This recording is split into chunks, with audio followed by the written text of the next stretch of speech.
دین اسلام ایک جامع تعلیم ہے، دین ہے، اور یہ زندگی کے ہر شعبے میں ہماری رہنمائی کرتا ہے۔ نہ صرف جن کو ہم دین سمجھتے ہیں،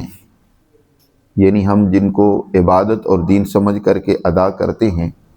نماز، روزہ، حج، زکوٰۃ، صرف اسی میں رہنمائی نہیں دیتا، بلکہ زندگی کے ہر شعبے میں ہماری مکمل رہنمائی کرتا ہے، یہاں تک کہ ہماری غذا اور خوراک کس طرح کی ہونی چاہیے، اور ہمیں کس وقت غذا کھانی چاہیے، آرام کس طرح کرنا چاہیے اور کتنا کرنا چاہیے۔ یہ پوری زندگی ہمیں، اگر ہم اس میں غور و فکر کریں، دین سے رہنمائی لیں، تو ہمیں مکمل دین سے رہنمائی ملتی ہے۔ نبی کریم صلی اللہ علیہ وسلم کا طرز زندگی وہ امت کے لیے ایک اسوہ اور نمونہ ہے۔ آپ صلی اللہ علیہ وسلم کے اسوے کو سامنے رکھ کر جو انسان زندگی گزارتا ہے، وہ اس دنیا کی زندگی سے بھی لطف اندوز ہوتا ہے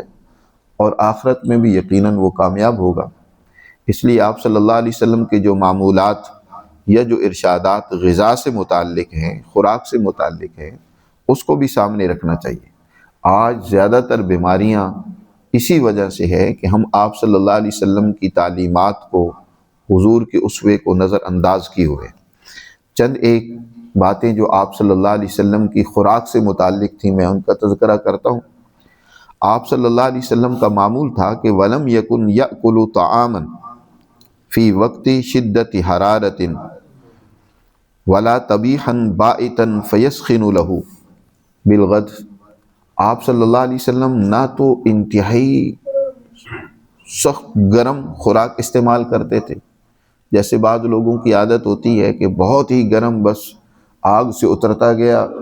ہے کھانا تو اس کو شروع کر دیں، تو یہ بھی بہت ساری بیماریاں پیدا کرتا ہے۔ تو آپ صلی اللہ علیہ وسلم کا یہ معمول نہیں تھا، بلکہ اس کو ذرا معتدل ہونے دیتے تھے، کیونکہ اس سے زبان کے اعصاب بھی جلنے کا خطرہ ہے، اور اسی طرح غذا کی نالی متاثر ہو جاتی ہے، معدہ متاثر ہو جاتا ہے۔ تو بہت زیادہ شدت حرارت، ایک تو ہے معمولی گرم ہونا، وہ تو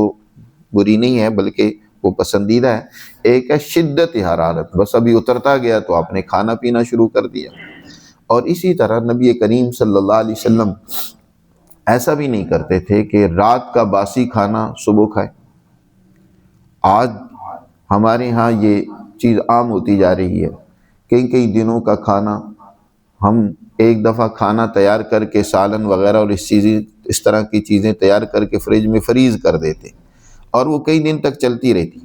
اور یہ اکثر تیزابیت اور طرح طرح کے امراض اور بیماری کا سبب بنتی ہیں۔ تازہ کھانا ہونا چاہیے۔ آج سائنس نے اس بات کو بھی واضح کر دی ہے کہ ہمارے ہر کھانے میں وٹامنز ہوتے ہیں، اور وہ زیادہ پکانے سے بھی، شدت حرارت سے بھی بعض اوقات وہ ختم ہو جاتے ہیں، اور اسی طرح جب برف اور ٹھنڈک میں ان کو زیادہ رکھا جائے اور کئی دن تک رکھا جائے تو وہ کیا، اس کے اثرات زائل ہو جاتے ہیں۔ تو ان سے بچنے کے لیے، جب وہ ان میں اثرات نہیں ہیں یا ان کی حالت بدل گئی ہے، تو پھر ایک انسان کھانا کھاتا ہے تو سوائے اس کے کہ اس نے پیٹ بھر لیا ہے، اپنے پیٹ میں اس نے ایک بہت سارا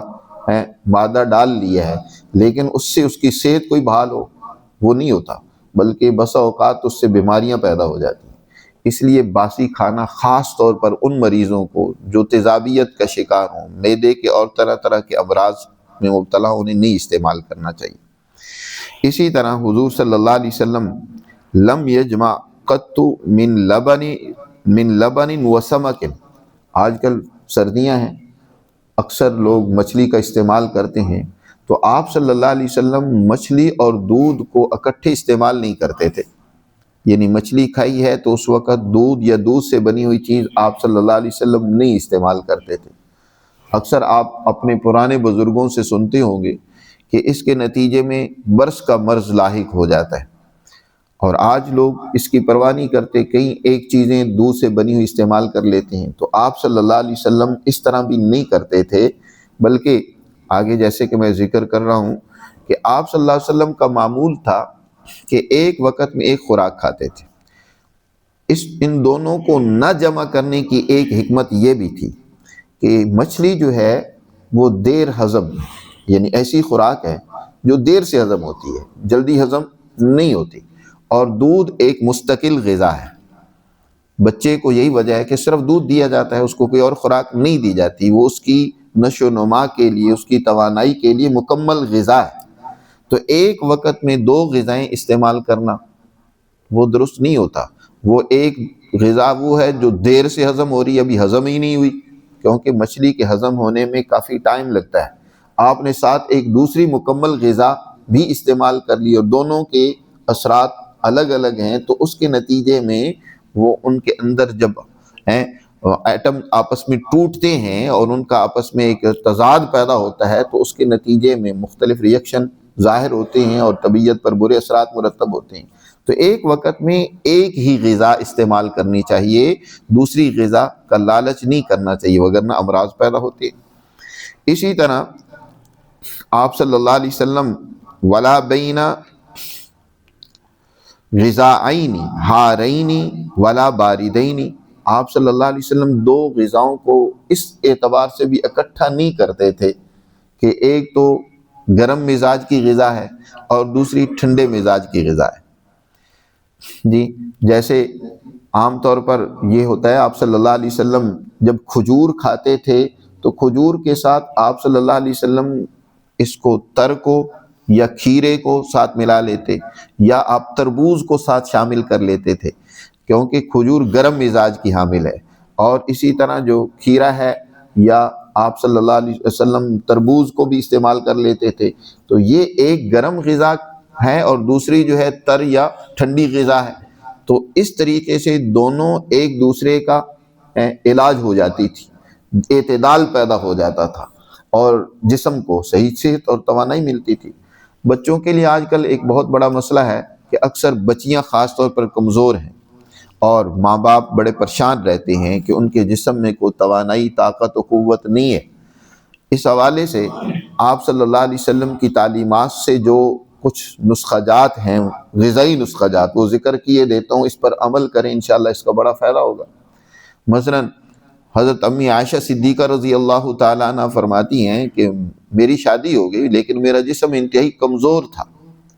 تو میری والدہ نے، ابھی رخصت ہی نہیں ہوئی تھی، تو میری والدہ نے میری صحت کے لیے، جسم کو موٹا تازہ کرنے کے لیے مجھے کھجور اور مکھن کھلایا۔ کھجور گرم ہے، گرم تر ہے، اور مکھن جو ہے وہ تر غذا ہے، تو ان دونوں کو ملا کر کھانا جسم کو توانا بناتا ہے، طاقتور بناتا ہے، اور فرماتی ہیں حضرت عائشہ اس کے نتیجے میں میں چند دنوں میں صحت مند ہو گئی، میرا جسم اچھا خاصا صحت مند ہو گیا۔ تو کھجور کی گٹھلی کو نکال کر اس کی جگہ پہ اگر مکھن کی ایک روڑی رکھ لی جائے، مکھن ڈال دیا جائے، اور وہ اس طریقے سے بچوں کو صبح شام کھلائی جائیں تو اس سے بڑا فائدہ ہوگا۔ یا اسی طرح کوئی بچہ مکھن نہیں کھاتا تو کھجور اور کھیرا، اس کا استعمال ایک ہی وقت میں جسم کو بہت زیادہ صحت مند کرتا ہے، توانا بناتا ہے۔ اور اسی طرح کئی نوجوان پریشان ہوتے ہیں کہ جسم میں طاقت نہیں ہے، قوت نہیں ہے، اور کچھ امراض ایسے جو غلط قسم کے ہوتے ہیں ان کا بھی تذکرہ کرتے ہیں، پریشان ہوتے ہیں اس حوالے سے۔ اس کے لیے بہترین غذا بھی دوا بھی کھجور اور کیلا ہے، اس کو استعمال کریں۔ کیلا اور کھجور، اس کا ملک شیک بھی بنا سکتے ہیں، اور اسی طرح ویسے بھی کھا سکتے ہیں، اکٹھے ایک وقت میں کھائیں تو اس کے نتیجے میں انسان، نوجوانوں کو ایک طاقت بھی ملتی ہے اور ان کی بہت ساری بیماریاں بھی دور ہو جاتی ہیں۔ اور اسی طرح آپ صلی اللہ علیہ وسلم جو ہے ولا لزیجین ولا قابضین ولا مسہلین ولا غلیظین ولا مرحین ولا مستحلین الی خلط واحد، آپ صلی اللہ علیہ وسلم دو قسم کی غذاؤں کو اکٹھا ملا کر اس وقت نہیں استعمال کرتے تھے جب دونوں کے اثرات الگ الگ ہوں، ہر ایک اپنا اثر پیدا کر رہے ہیں۔ ایک مثلا قابض ہے، قبض کرنے والی غذا ہے، اور ایک وہ ہے جو موشن لانے والی غذا ہے۔ ان دونوں کو اکٹھا ملا کر آپ کھائیں گے تو اس کے نتیجے میں جسم کے اندر ایک بے چینی پیدا ہوگی۔ مسل غذا اپنی طرف لے جانا چاہتی ہے، قابض اپنی طرف کھینچنا چاہتی ہے، تو اس کے نتیجے میں جسم کے اندر بیماریاں پیدا ہوتی ہیں۔ بہتر یہ ہوتا ہے کہ ایک وقت میں ایک ہی غذا استعمال کی جائے۔ اسی طرح حضور صلی اللہ علیہ وسلم کے بارے میں آتا ہے کہ آپ صلی اللہ علیہ وسلم ولا بین مشوی و طبیخ، کہ ایک وقت میں دو غذائیں ملا کر نہیں کھاتے تھے۔ مثلا بھنی ہوئی غذا، روسٹ، آج کل شادیوں میں یہ بڑا چلتا ہے ایک طرف روسٹ غذا ہے اور دوسری طرف سالن پکا ہوا ہے، تو دونوں ملا کر کھا رہے ہیں تو وہ بھی خرابی پیدا کرتی ہیں۔ ایک وقت میں ایک غذا ہی استعمال کرنا خوراک میں خاص طور پر وہ زیادہ بہتر رہتا ہے۔ وَلَا بَيْنَ تَرِيٍّ وَتَدِيدٍ،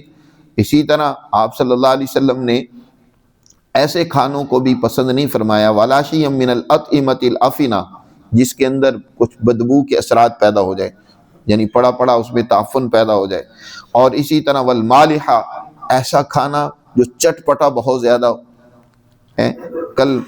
قوامح، جیسے کہ بہت تیز مرچ مسالے والی چٹنیاں ہوتی ہیں، تو اس طرح کے کھانوں کو بھی حضور صلی اللہ علیہ وسلم پسند نہیں فرماتے تھے۔ اور ظاہر ہے آج ہر انسان جانتا ہے کہ جو چٹ پٹے کھانے کے عادی ہوتے ہیں، اکثر ان کے معدوں اور بواسیر اور طرح طرح کی بیماریاں جو ہیں ان کو گھیرے ہوئے ہوتی ہیں، تو اس طرح کی چیزوں سے بھی اپنے آپ کو بچائیں۔ تو نبی پاک صلی اللہ علیہ وسلم نے ہمیں ہر اعتبار سے رہنمائی دی ہے، اور آپ صلی اللہ علیہ وسلم کی اس رہنمائی سے ہمیں فائدہ اٹھانا چاہیے۔ جہاں دینی امور کے دیگر امور کے حوالے سے ہماری رہنمائی کی ہے، اس طرح صحت کے حوالے سے بھی آپ صلی اللہ علیہ وسلم نے ہماری رہنمائی کی ہے۔ اللہ ہمیں دین کی کامل اور مکمل سمجھ نصیب فرمائے اور اس پر عمل کی توفیق دے۔